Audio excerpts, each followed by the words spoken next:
বন্ধুরা, জিকে সব চ্যানেলের পক্ষ থেকে তোমাদের প্রত্যেককে স্বাগত জানাই। আজ আমি তোমাদের সাথে আলোচনা করব ক্লাস 10-এর মাধ্যমিকের ইতিহাসের বই থেকে সপ্তম অধ্যায়টি। তো আগে যে অধ্যায়গুলি আমি আলোচনা করেছি সে ভিডিওগুলি যদি না দেখে থাকো তবে অবশ্যই দেখে নেবে। তো চলো শুরু করা যাক।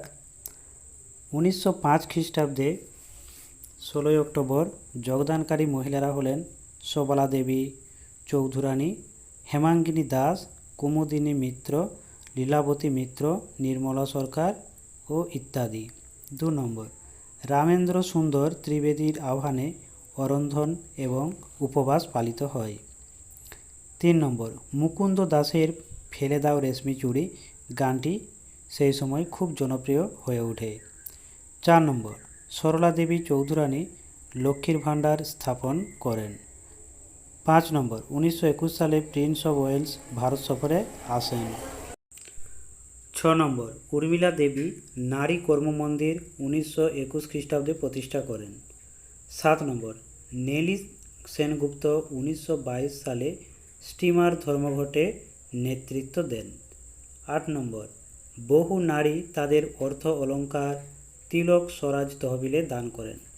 9 নম্বর, অসহযোগ আন্দোলনের যোগদানকারী মহিলারা হলেন বাসন্তী দেবী, উর্মিলা দেবী, হেমপ্রভা মজুমদার, এনি বেসান্ত, সরোজিনী নাইডু, জ্যোতির্ময়ী গঙ্গোপাধ্যায়। 10 নম্বর, 1922 খ্রিস্টাব্দে ঢাকায় দীপালি সংঘ প্রতিষ্ঠিত হয়। 11 নম্বর, লতিকা ঘোষ ও সুভাষচন্দ্র বসুর মাতা প্রভাবতী দেবীর নেতৃত্বে মহিলা রাষ্ট্রীয় সংঘ প্রতিষ্ঠিত হয়।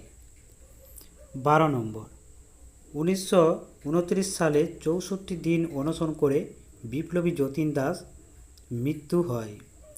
13 নম্বর, আইন অমান্য আন্দোলনে নেতৃত্ব দেন গান্ধীর স্ত্রী কস্তুরবা গান্ধী, কমলা নেহেরু, স্বরূপরানী নেহেরু, সরোজিনী নাইডু, বাসন্তী দেবী, উর্মিলা দেবী, সবলা দেবী, নেলি সেনগুপ্ত, লীলা রায়।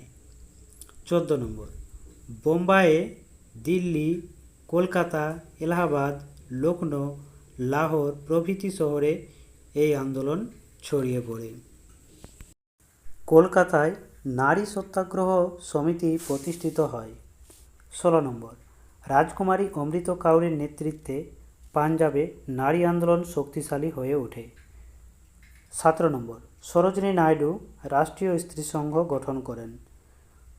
মেদিনীপুরে ঘাটাল, কাঁথি, তমলুক প্রভৃতি স্থানে মেয়েরা লবণ আইন ভঙ্গ করেন। 19, ভারত ছাড়ো আন্দোলনে যোগদানকারী মহিলারা হলেন সুচেতা কৃপালনী, করুণা আসফ আলী। 20 নম্বর, উষা মেহতা গোপনে কংগ্রেসের বেতার কেন্দ্র পরিচালনা করেন। 21 নম্বর, মেদিনীপুরের তমলুকে সতীশ চন্দ্র সামন্তর নেতৃত্বে তাম্রলিপ্ত জাতীয় সরকার প্রতিষ্ঠিত হয়। 22 নম্বর, 73 বছর বয়সে গান্ধী বুড়ি মাতঙ্গিনী হাজরা পুলিশের গুলিতে মৃত্যুবরণ করেন। 23 নম্বর, 1923 সালে ঢাকায় দীপালি সংঘ প্রতিষ্ঠা করেন লীলা রায় নাগ, প্রীতিলতা ওয়াদ্দেদার দীপালি সংঘের অন্যতম সদস্য। এটা লীলা নাগ রায় হবে। 24 নম্বর, লীলা রায় 1931 সালে জয়শ্রী নামে একটি পত্রিকা প্রকাশ করেন। 25 নম্বর, প্রীতিলতা ওয়াদ্দেদার 1911 সালে চট্টগ্রামে জন্মগ্রহণ করেন। তার ছদ্মনাম ছিল ফুলতার। 26 নম্বর, প্রীতিলতা ওয়াদ্দেদার মাস্টারদার নেতৃত্বে চট্টগ্রাম অস্ত্রাগার লুণ্ঠন 18 এপ্রিল 1930 সালে যোগ দেন। জালালাবাগ পাহাড়ের যুদ্ধে 1930 সালে যোগ দেন।